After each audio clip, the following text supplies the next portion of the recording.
আমরা জানি, তারপর আমরা সক্ষম হলে আপনাদের কাছে আসি, এতটুকু বিশ্বাস আমাদের করে রাখুন। এটা কখনোই সম্ভব, এটা কখনোই সম্ভব। এই জিনিস এত বড় ক্ষতি পূরণ মানে কেউ করতে পারবে না। আমরা এই জন্য আজকে এসেছি আপনাদেরকে রাষ্ট্রভাবে জানানোর জন্য করতেছি। আর আপনারা তো সবই জানেন, মিডিয়াতে সব কিছু আসতেছে যে কেন হয়েছে, কী জন্য হয়েছে, সব কিছু চলমান রয়েছে। বিভিন্ন কোনো তদন্ত কমিটি বিভিন্ন কী করা যায় সব কিছু আপনার যেটা আপনার প্রক্রিয়ার জন্য আছে সমস্ত আপনার প্রক্রিয়া আছে। আজকে আমি কিছু অর্পণ করে দিই আপনাদেরকে সব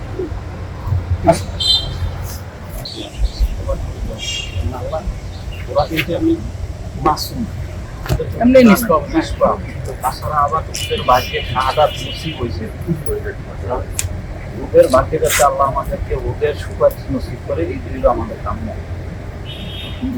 শরীর ফজলের ভাগ্য কান্না আসবে, কান্না কিন্তু আমার ভিতর কষ্ট না কেটে আমরা দোয়া করি সবাই, ঠিক আছে? সবাই তো আর আর পারভেজকে আমি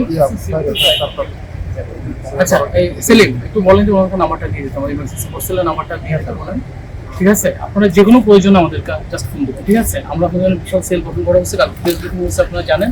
আপনার জন্য আমরা 24/7 কিন্তু আমরা সর্বদা প্রস্তুত আছি আপনাকে সহায়তা করার জন্য, ঠিক আছে?